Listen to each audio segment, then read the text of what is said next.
Bonsoir à tous. Aujourd'hui, nous avions envie de vous partager dans Mercredi Creepy des histoires plus proches du folklore que du paranormal. Et pour commencer cette nouvelle série, ce sont les mystères partagés oralement pendant des siècles par les habitants de la Suisse qui sont à l'honneur. Tout de suite, la première histoire. Le pacte de la Sarine. La brume rampait sur les berges de la Sarine, comme si le fleuve lui-même exhalait une vapeur pestilentielle. Chargé d'un souvenir ancien et maudit, ceux qui habitaient le village de Thuzy savaient qu'il ne fallait pas s'attarder près de l'eau lorsque le vent soufflait du nord et que les ombres paraissaient plus épaisses qu'à l'ordinaire. C'était un soir pareil, il y a fort longtemps, qu'un cri avait été entendu, déchirant la vallée, suivi d'un silence si lourd qu'on aurait dit que la nature entière s'était tue par crainte. C'est cette nuit-là que le vieux pont fut construit, en une seule nuit, dit-on. Et jamais depuis, il n'affaiblit, ni sous le poids du temps, ni sous les assauts des crues. On raconte que le maire de l'époque, un homme austère nommé Gaspard Lorne, avait vu tous ses efforts échouer pour bâtir un pont durable. Chaque tentative se soldait par une ruine, chaque pierre arrachée comme par une force invisible. Le conseil des anciens chuchotait qu'il y avait là une malédiction, peut-être due aux sacrifices oubliés des cultes païens, ceux d'avant le Christ, où l'on priait un géant nommé Gargantua, mi-dieu, mi-bête, dont les pas avaient creusé les vallées. Alors Gaspard, désespéré, s'isola dans la maison communale. Un soir de pleine lune, le feu crépitait dans l'âtre, et au dehors, les corneilles tournoyaient sans fin. C'est là que, sans qu'on frappe, un homme entra. Il n'était pas d'ici. Grand, mince, vêtu d'un manteau noir bordé de rouge sombre, ses yeux brillaient comme deux braises sous une toque à plumes écarlates. Il n'avait rien dit pour s'annoncer, et pourtant, Gaspard sut immédiatement qui il était. Il n'eut ni salut, ni surprise, seulement une tension, comme si l'air lui-même devenait plus dense. « Vous avez besoin de moi », dit l'étranger. La voix était douce, presque caressante, mais portait une lourdeur, un poids invisible. Gaspard tenta de parler, mais sa langue lui semblait de pierre. Finalement, il hocha la tête et murmura : « Si vous pouvez faire tenir un pont ici, alors je suis prêt à écouter votre prix. » Le sourire de l'homme s'élargit lentement, sans chaleur.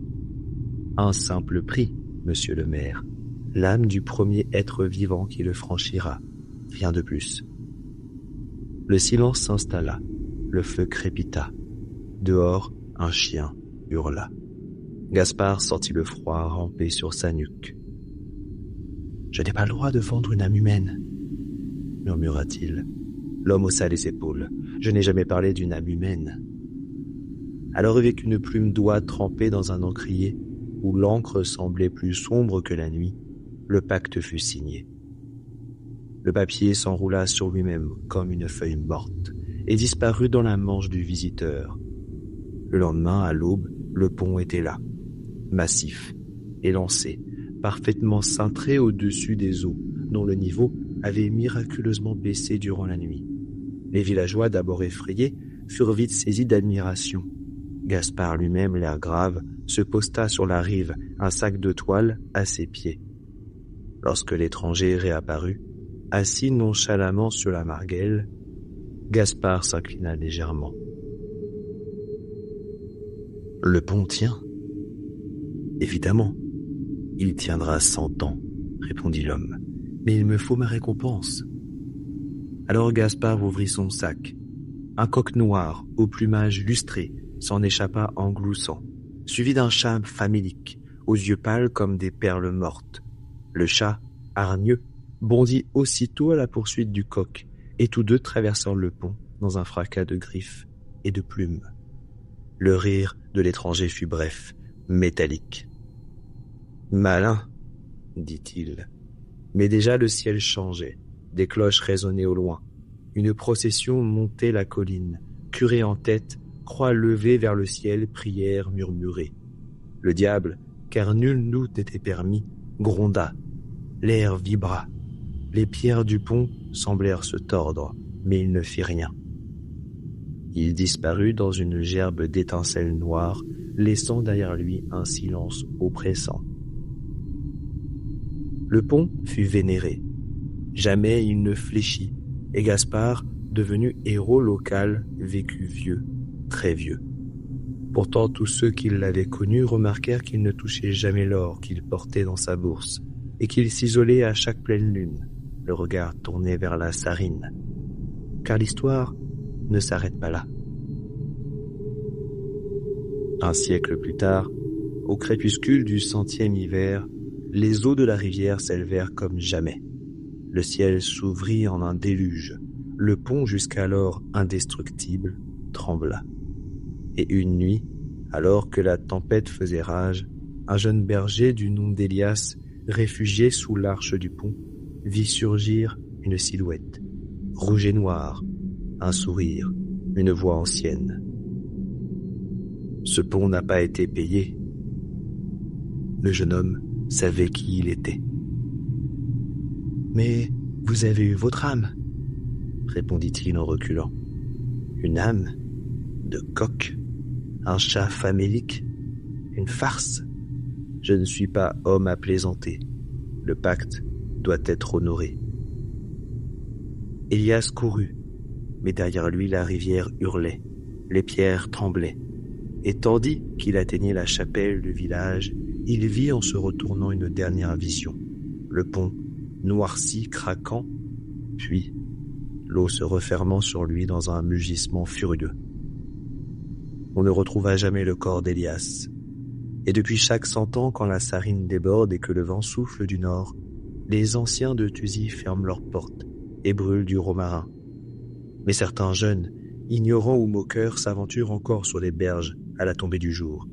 Et parfois, très rarement, on ne les revoit plus jamais.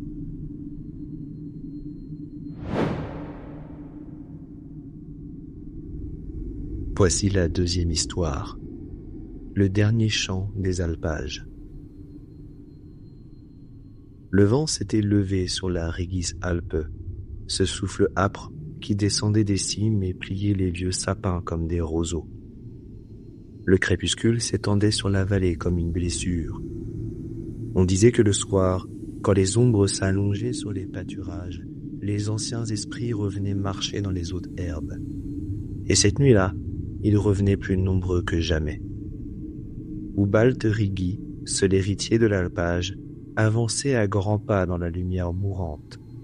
Depuis la mort de son père, il n'écoutait plus que la rumeur de ses propres désirs, les récits d'esprits serviteurs, de gnomes cachés dans les grottes. Il les avait jetés au feu avec les vieux cahiers du berger. Pour lui, rien n'existait au-delà de la chair du gibier, de la morsure du vent et du tintement de ses pièces d'argent dans la bourse de cuir.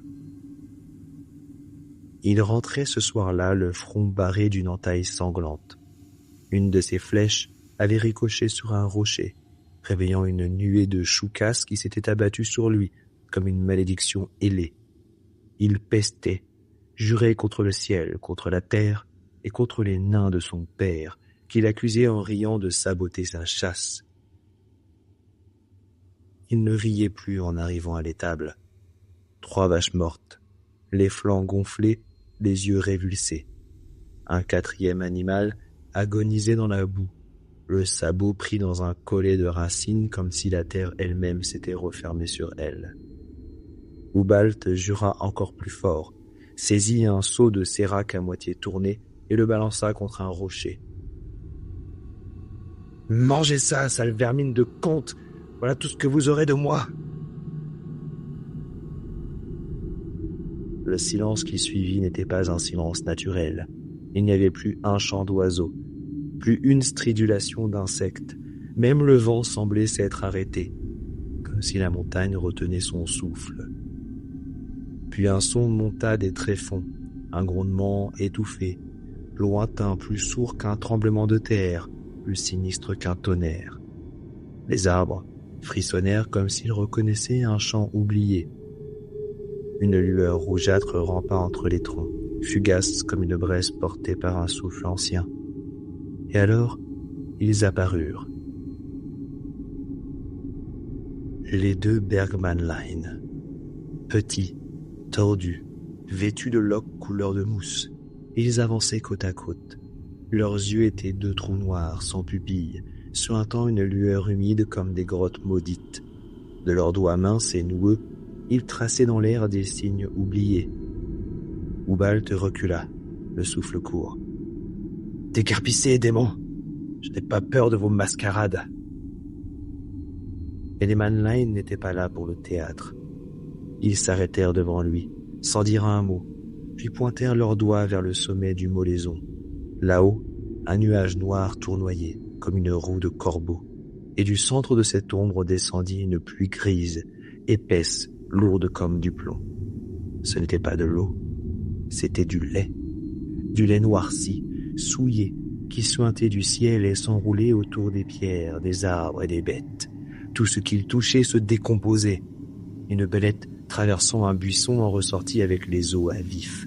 Un buisson de myrtille se dessécha en une poignée de cendres. Ubald hurla. Il s'enfuit à travers les pâturages, mais le sol se tordait sous ses pas. L'herbe se hérissait comme des épines. Des trous s'ouvraient là où il croyait pouvoir poser le pied. Derrière lui, les deux Mannline le suivaient lentement, inlassablement, comme des juges trop patients. Il atteignit la crête de la Gacera, haletant. Devant lui s'étendait la prairie, autrefois verdoyante, maintenant boursouflée de marécages, et en son centre, là où son père déposait jadis les bassins de lait en offrande, un gouffre béait. Un gouffre qui n'était pas là avant, une bouche de terre, large comme une grange, aux lèvres souillées de vase et aux parois ruisselantes de boue et d'ossements.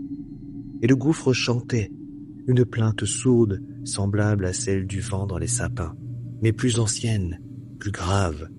C'était le chant de la colère des gnomes, le lamento des bêtes mortes, le cri de la terre profanée. Ubald tenta de reculer, mais ses jambes s'enfoncèrent dans le sol, comme dans un sable mouvant. Il pria alors, pas les saints. Il pria son père. Il hurla pour qu'on lui pardonne, qu'on lui laisse le temps de réparer, qu'il déposerait 1000 séracs, 100 bassins de crème, qu'il construirait un hôtel s'il le fallait.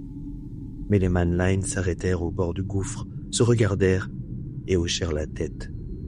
Alors la montagne rugit, la terre se rompit en un grand craquement, et de la faille surgit un jet d'eau, sombre, épais, chargé de racines et de cendres. Le ciel s'ouvrit en deux.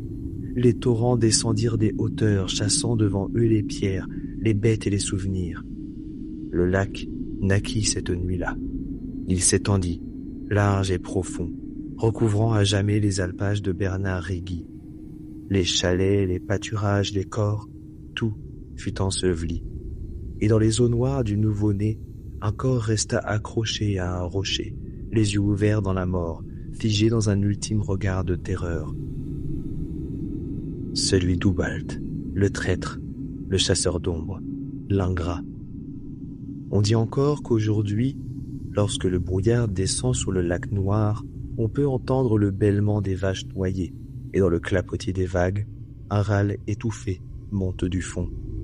Un cri que nul vivant ne devrait entendre. Et les Mannline, eux, veillent. Ils ne pardonnent qu'une fois, jamais deux.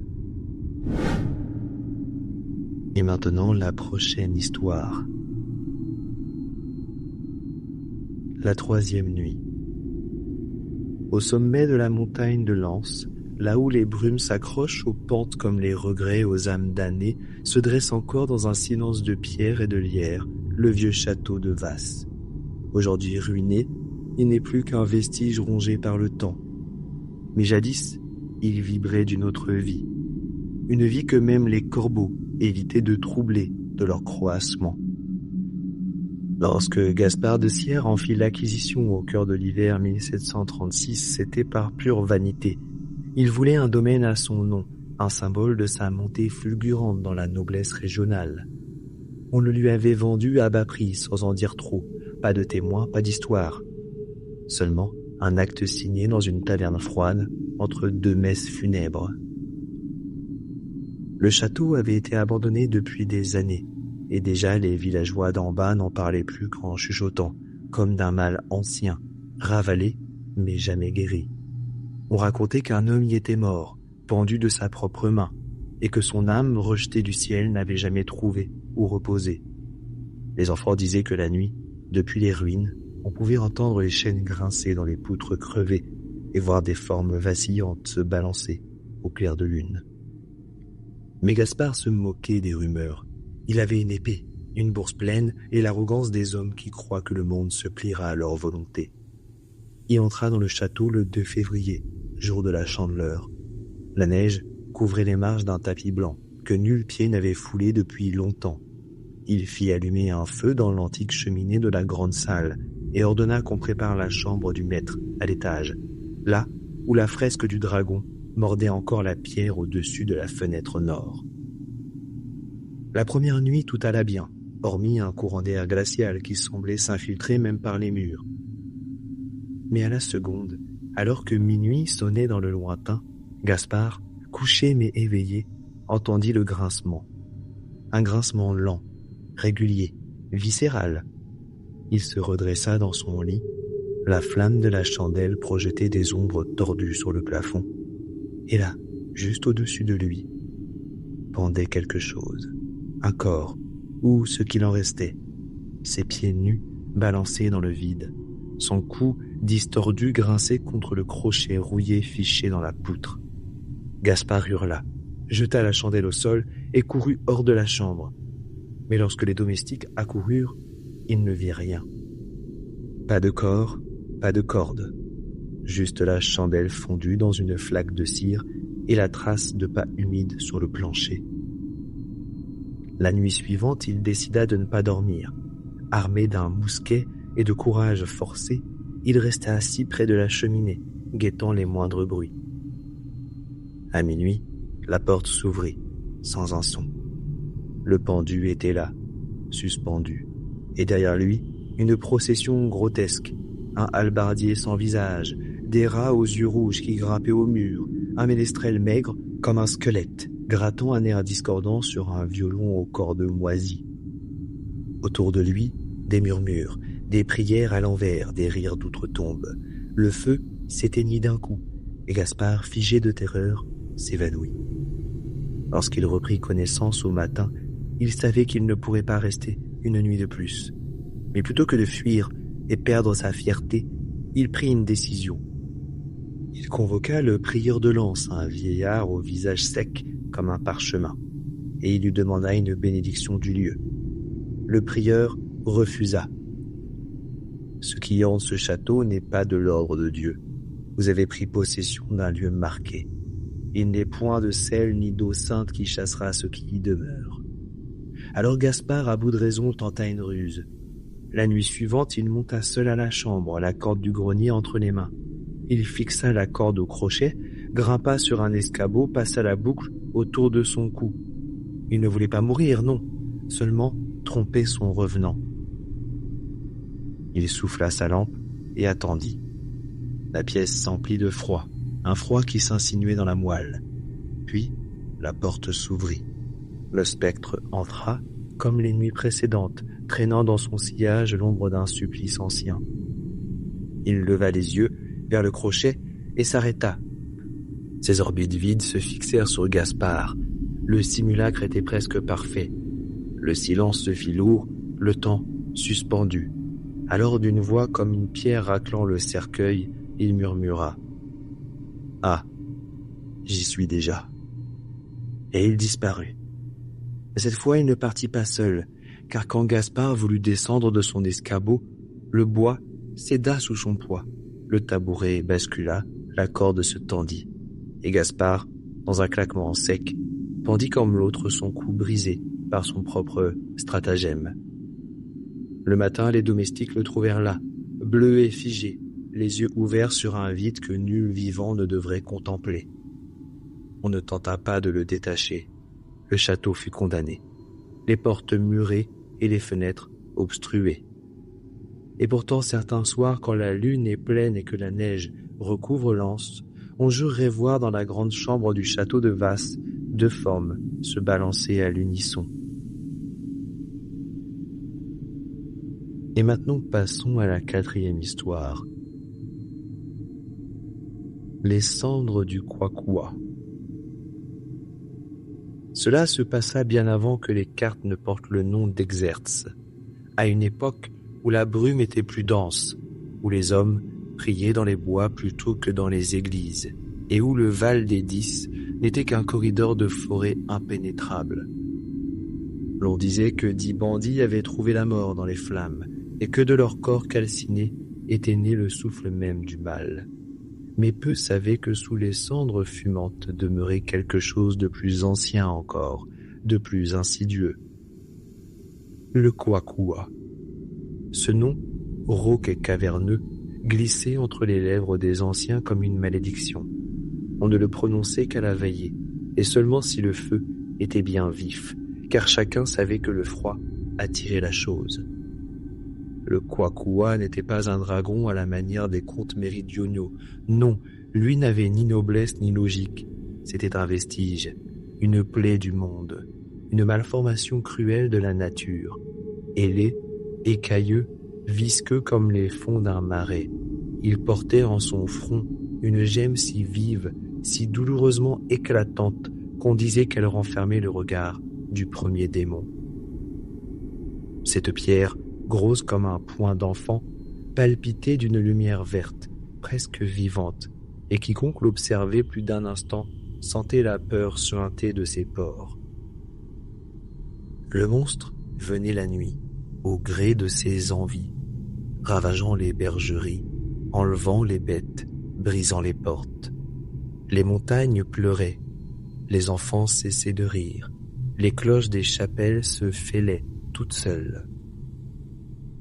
Prosper arriva au village sans tambour ni bannière. Il portait les marques de la guerre, une joue dévorée par une brûlure, des doigts manquants, un silence dur comme le granit. Les gens de l'Exertz l'accueillirent avec méfiance, comme on accueille un présage. Il s'installa dans une masure en ruine, près de l'étang, là où l'on disait que le Kwaku se lovait sous les nénuphars noirs. Il n'attendit ni bénédiction, ni approbation. Il construisit seul son engin, un tonneau grand comme un cercueil qu'il cercla de fer et hérissa de pointes. Une gueule de bois et de métal, un piège à démons. Mais Prosper savait que le Kwaku ne se laissait pas piéger par la force brute. Il lui fallait sa gemme, le cœur du mal. Il s'en emparerait et ainsi le priverait de sa force. La nuit tomba comme une chape de plomb. L'air était si humide que les torches refusaient de brûler. Prosper, tapi dans le tronc creux d'un sol aux membres noueux, attendait. L'épée à 2 tranchants posée contre sa cuisse, il récitait en silence des psaumes oubliés, non pas pour se protéger, mais pour se souvenir de ce qu'il avait été avant que la guerre ne le transforme. Alors il attendit, puis il entendit. Pas un rugissement, pas un cri, un bruit d'écailles qui racle la pierre, un glissement de chair lourde et impie. Le Kwaku surgit de l'ombre comme un pan de cauchemar. Ses ailes, membraneuses, battaient l'air avec une lenteur oppressante. Il ne volait pas vraiment. Il rampait dans les airs comme un poisson dans une vase invisible. Il avança vers l'étang, sa gueule bavant une mousse laiteuse. Puis, comme à son habitude, il ôta de son front la gemme maudite et la déposa sur un rocher. Prosper n'attendit pas. Il courut à découvert, les bottes glissant sur la boue. Il s'empara de la pierre, elle brûla sa paume, et roula dans son tonneau, refermant la trappe à temps. Le Kwaku sortit de l'eau, se dressa, immense, hérissé d'éclairs verts. Il vit que la pierre avait disparu.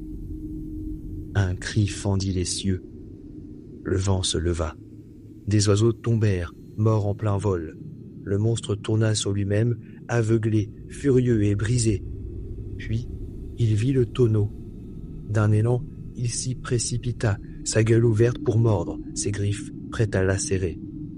Mais il se heurta aux pointes d'acier. Un bruit de chair crevée et un jet de sang noir, visqueux, imbiba la terre.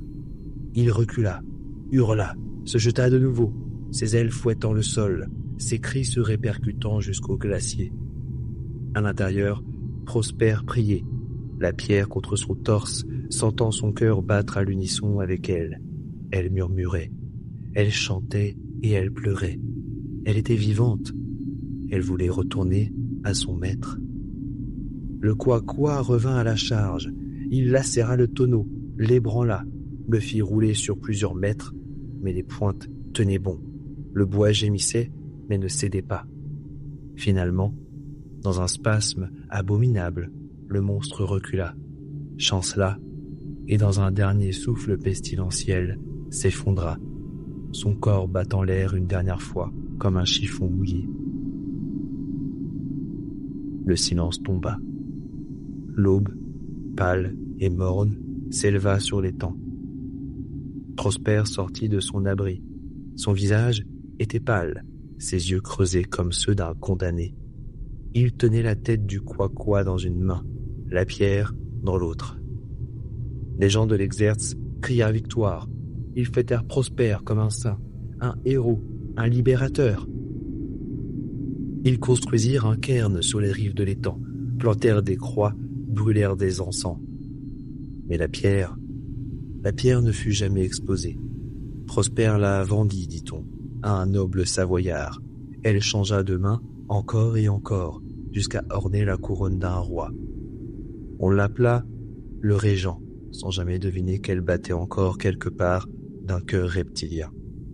Et parfois, lorsque le brouillard s'installe dans le Val des Lys, les anciens disent que le cri du quoi résonne encore sous la surface des eaux. Et voilà pour les histoires et légendes suisses. En espérant que ce format vous a plu, si c'est le cas, n'hésitez pas à nous le faire savoir en commentaire. On se retrouve la semaine prochaine pour de nouvelles histoires d'horreur dans Mercredi Creepy.